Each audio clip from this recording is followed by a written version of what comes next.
Hello, my dear future civil servants. Shantha Lakshmi IAS Academy wishes you a very happy New Year 2026.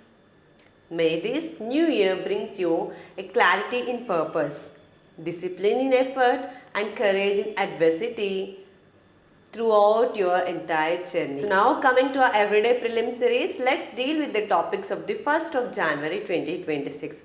So first we are going to deal with the voice over Wi-Fi, and next the right of way, and third is the Nimesulide drug, and fourth about the Bactrian camel and North America. So in our everyday essentials as well as our everyday prelim series, we have covered in detail about the African continent and South American continent. Now we are going to start with the North American continent in detail. So coming to our first topic, that is the voice over Wi-Fi.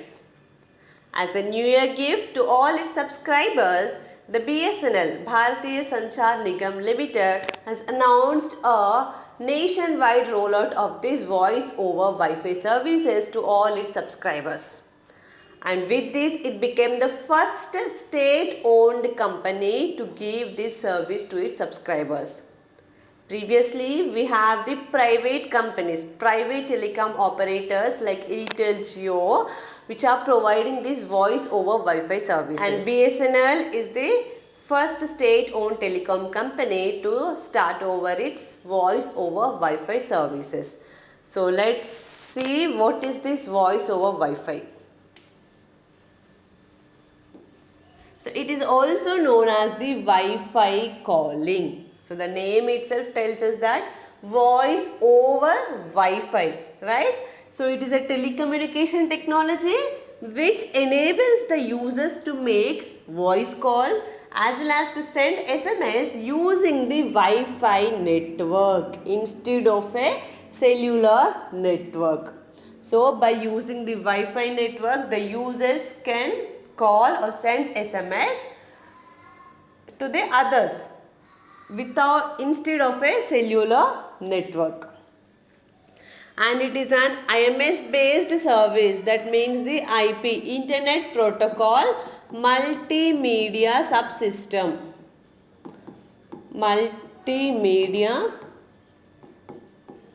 Subsystem. IMS means IP Multimedia Subsystem, which means it has the services of 4G, 5G and the Wi-Fi services. So which supports the seamless handovers between the Wi-Fi as well as the mobile networks. So how this works? The calls are routed over the Internet Protocol instead of the cellular mobile networks. And remember one thing, it operates within the licensed telecom framework. It is regulated and it operates within the licensed telecom framework, and it requires the SIM as well as the operator support. So what are the benefits of this voice over Wi-Fi? So it uses Internet Protocol and it does not depend on the cellular networks. That means it can be beneficial in the remote areas where there is no availability of the mobile networks, and there you can use the public Wi-Fi platforms and you can use your services. So that's how it ensures these seamless operations across the country. Also, it enhances the utilization of the BharatNet Wi-Fi. And coming to a second topic, that is right of way. Why this is in news? The Navi International Airport was recently opened, and there the telecom operators are alleging that the airport operator is not granting them the right of way. It's not granting the telecom services this right of way at that airport for deploying the infrastructure related to the telecom services. So what they are saying is that the airport authority has deployed an in-building network. The airport authority has deployed an in-building network, and that in-building network says that in that particular airport, the mobile services of that other operators like the Airtel, Jio and other mobile networks are not operated, are banned. they cannot be functioned in that airport. And in the airport, the services which are providing by this airport operator in the building network only can be accessed. That means the Wi-Fi. Only the Wi-Fi in that airport can be accessed and used. And the operator is not giving the permission, it is right of way for other telecom services to enable the or to deploy the infrastructure like the fiber optics or any other infrastructures to provide their services. So that's why the telecom operators have sought the intervention of the central government to deal with the issue. So what is the issue here? What happens if that airport authority is not giving permission to other telecom services, right? So which means it is on the airport authority, the passengers or the personnel in the airport has to use only that in-building network which is providing by this airport authority, right? This will monopolize the services. Also, it will lead to the extortionary charges. These are already leading to the higher excessive charges, and it will reduce the competition, and it will give a monopolistic competition in the area. So what is this right of way? It is a legal permission. Actually, it is a legal permission granted to the telecom service providers to install any of their equipment and operate and maintain and repair what? The telecommunication infrastructure. What are those telecommunication infrastructures? Such as the optical fiber cables or the mobile towers, small cells or the in-building networks, whether on a public property or a private property. So this is the right of way. It is actually a permission which is given to the telecom services to install their infrastructure and provide their services, whether on a public property or a private property. Now coming to the legal framework regarding this right of way. So the Telecommunications Act 2023 recognizes telecommunication infrastructure as a critical public infrastructure, and it defines the public entity very broadly. And in that, this Telecommunication Act 2023 mandates that right of way must be granted non-discriminatorily, in a time-bound manner. There should be some duration, and also without creation of monopolies. So this is violating in this context, that is in the Navi Mumbai airport, right? And next other framework is that we have the Telecommunications Right of Way Rules 2024. Exclusively these rules are meant for the right of way rules in the telecommunication sector. So this says that the right of way permission cannot be arbitrary, exclusive and used to extract excessive charges. The public entities must facilitate fair access to the telecom infrastructure. So these are the two legal framework, that is the Telecommunications Act 2023 and the Telecommunications Right of Way Rules 2024, which says the conditions regarding the right of way in the telecommunication sector.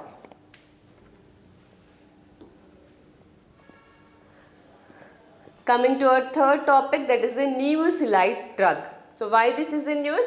The central government has banned the manufacture, sale and distribution of this Nimesulide drug in all its oral and the immediate release formulations above the dosage of 100 mg. So this was banned under the section 26A of the Drugs and Cosmetics Act 1940. See, it banned only these specifications: all oral immediate release, the dosage of above 100 milligrams. But the strengths below the 100 mg or the strengths above 100 mg in other types of release, such as the sustained release, extended release, and also non-oral formulations like the topical gels or creams or the suppositories are also not banned. Remember what the central government banned? Only the oral immediate release of the substance of the dosage of 100 mg only of this Nimesulide drug. So why the central government has banned? Because it is posing a health risk, mainly the liver. Mainly it affecting the liver. So let's see about this Nimesulide drug. So it is a non-steroidal anti-inflammatory drug. It is used for the pain relief, as an analgesic, anti-inflammatory action, and the fever reduction as an antipyretic. It is a prescription drug, so it is used only by having the doctor's prescription, and these are intended to use only for the short term, and these are considered as a second line drug. Second line drugs means used when other safer alternatives fail. When other safer alternatives fail, it can be used as a second line drug. So what the WHO is saying about this Nimesulide? The WHO, the World Health Organization, did not or does not recommend this Nimesulide for the routine use. For general purpose, the WHO does not recommend this. It prefers other alternatives like paracetamol or the ibuprofen. And this Nimesulide is not included in the WHO model list of essential medicines also. Remember this. It is very, very important. So why? The usage of this Nimesulide is affecting the liver in the humans, and many other countries have restricted or banned it in line with the WHO safety principles. And now coming to a fourth topic, that is the Bactrian camel. So why this animal is in news? See, this Republic Day, for the coming Republic Day, for the first time in history, the Indian Army is going to present an animal march from a reunion veterinary contingent, which will feature 2 Bactrian camels, 4 Zanskar ponies, 4 raptors, 10 Indian breed army dogs, and the 6 conventional military dogs currently in service. So this coming January 26th Republic Day, we are going to witness the animal march comprising of these animals. So today in this video, let's talk about this Bactrian camels. Tomorrow we'll say about this Zanskar ponies.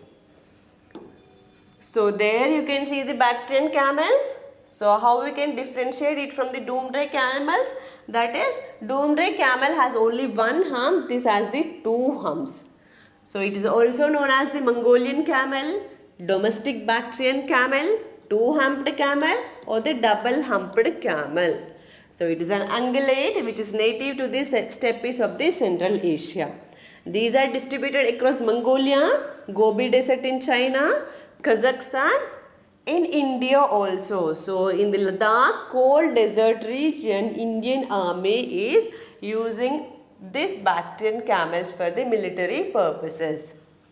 And coming to the habitat, so this Bactrian camels prefer cold desert, semi-arid as well as the arid regions, areas with the extreme temperature variation, sparse vegetation. Also they tolerate the low oxygen levels also compared to the normal camels. See, unlike other camels, these Bactrian camels tolerate snow as well as the sub-zero temperatures. So that's why they are installed in the Ladakh cold deserts by the Indian Army. And they are herbivorous. They feed on dry grasses, shrubs, thorny plants and the saline vegetation. And they are primarily active during the day, that is they are diurnal. And they store fat on their humps but not the water. And coming to the adaptations, how they survive these extreme temperatures, because they have this thick woolly fur over their skin, and this woolly fur insulates against the extreme cold, right? And in summer season they shed this woolly fur. Coming to the IUCN conservation status, we have the wild Bactrian camel. Those are in the wild, those are critically endangered. And these Bactrian camels are domesticated. They are migratory animals and they are domesticated. And coming to the domesticated Bactrian camel, these are not threatened. Their presence is, their population is okay. Now coming to a North American continent. So it is the 3rd largest continent in size after Asia and Africa, and 4th largest continent in population after Asia, Africa and the Europe. Having with an area of approximately 24.7 million square kilometer, it lies entirely in the northern hemisphere and mostly in the western hemisphere. It has 23 independent states and the territories, and the Tropic of Cancer passes through only Mexico, and the Arctic Circle passes through Alaska and the Canada. Coming to the borders of this North America, on its west we have Pacific Ocean, on its east we have Atlantic Ocean, on its north we have the Arctic Ocean, on its south we have the Caribbean Sea as well as the Isthmus of Panama here. And see, North America does not touch the Indian Ocean. So in the further session, let's deal in detail about this North American continent. So that's all for today. Thank you.